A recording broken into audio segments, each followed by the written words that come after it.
What's up guys, this is Sonny back with another video, and today real quick I just want to share with you guys the motherboard I ordered for the budget APU build Ryzen 3 2200G Biostar X370Gtn racing. Wow.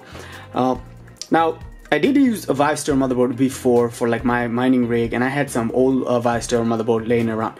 Now the only problem, this motherboard I need to update the BIOS.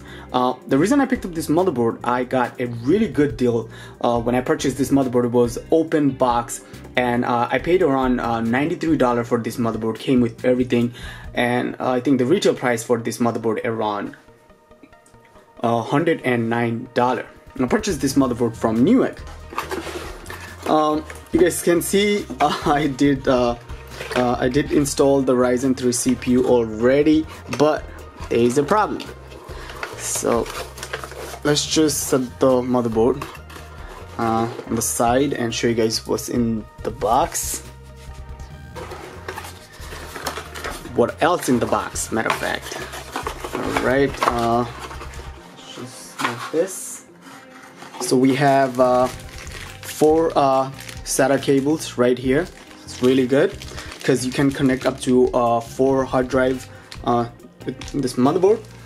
And also we have user manual. See right here, user manual and driver CD. You don't really need driver CD. I do recommend you guys to download the drivers from Biostar website.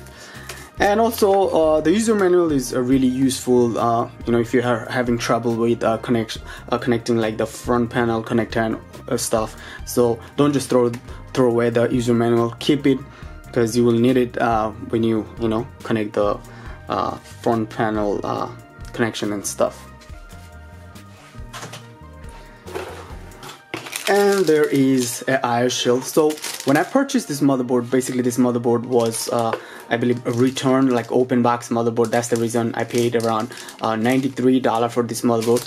But you guys can see the person who purchased this motherboard, they didn't even use it, because you guys can see the IO shield. So I don't know, seems new to me. And basically I have those Am4 socket brackets in here, and that's about it. So let's look at the motherboard real quick.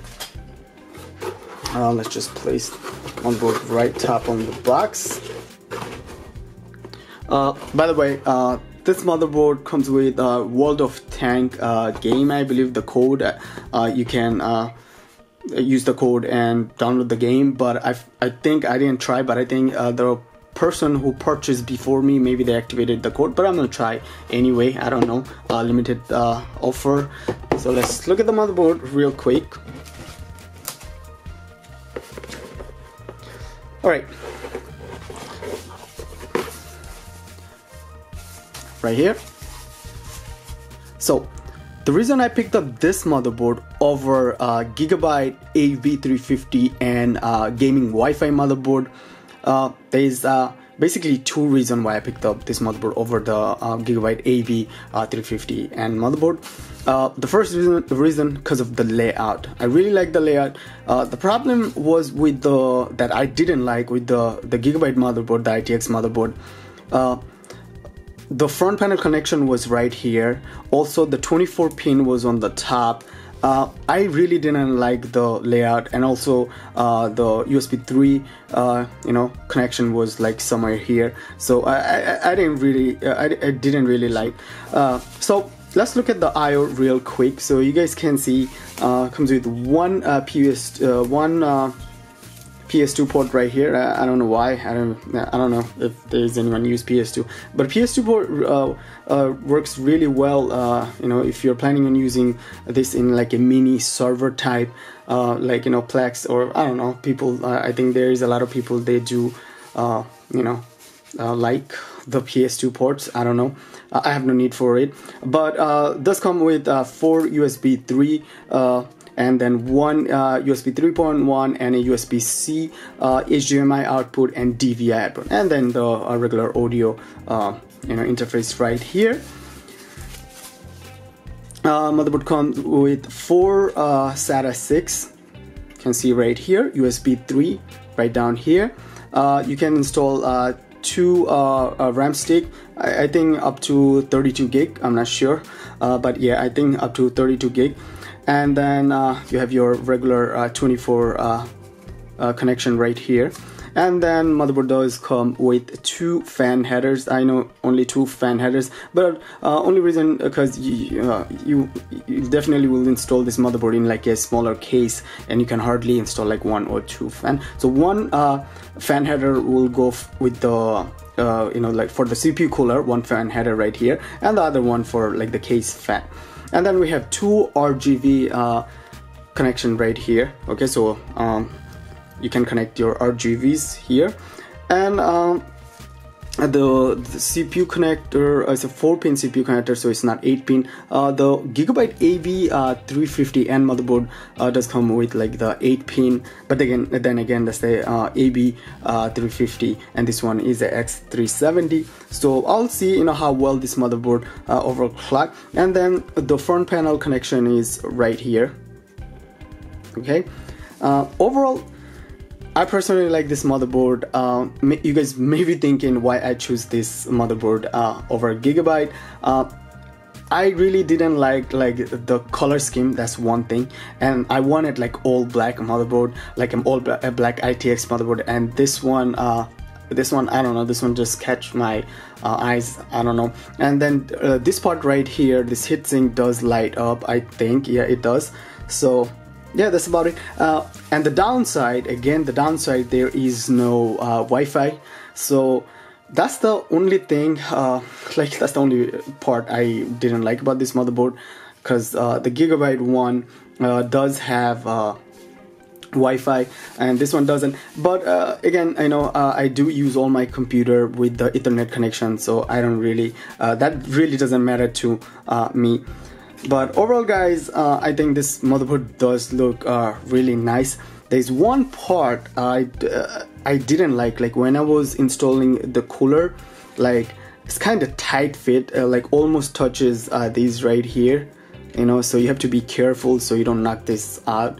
So just be careful, because I was like almost touching this here, this one and that one there with the stock cooler. So but just be careful, that's the only thing I didn't like. So the case I'll use for this build, Jonesbow case, you guys seen that case in my other build video, a budget build video. So definitely, other than that, guys, it does come with M.2 right here, right in the back. I did take off the plate, the back plate. I have it laying around there.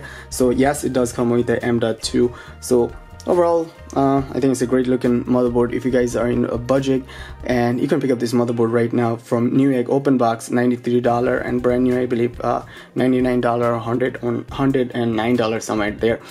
And once I update the BIOS, and then I can install. So basically what I had to do, I had to contact AMD for the boot kit. So when I did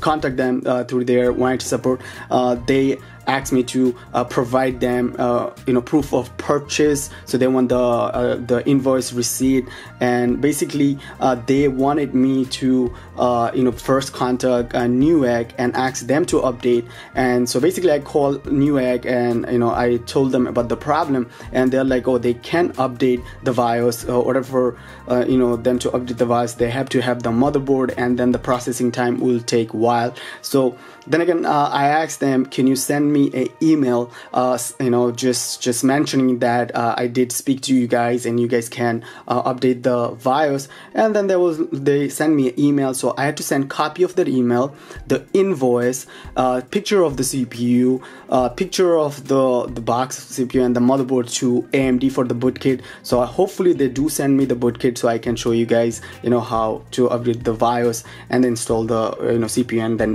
build this PC and show you guys, of course. I sold my Ryzen 7 a couple days ago because one of my friend, he really needed a PC for his works purpose and also the gaming purpose, you know. So I kind of sold him my setup, and he's a student, so you know he really needs for like his college, you know, like work and stuff.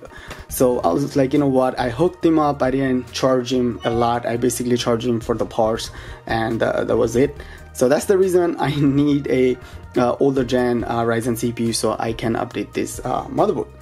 Alright guys, if you guys have any other question, if I did left out anything here, just let me know, leave in the comment below your question, and I'll be more than happy to answer you guys. And overall, it's a great motherboard. Alright, and stay tuned. And also the RAMs I'm going to use in this build, Corsair Vengeance LPX 3000 megahertz RAMs, and also I can overclock those RAMs to around 3200 megahertz. So you know, hopefully this motherboard does handle up to 3200 megahertz. So yeah, alright, that should be it. Peace.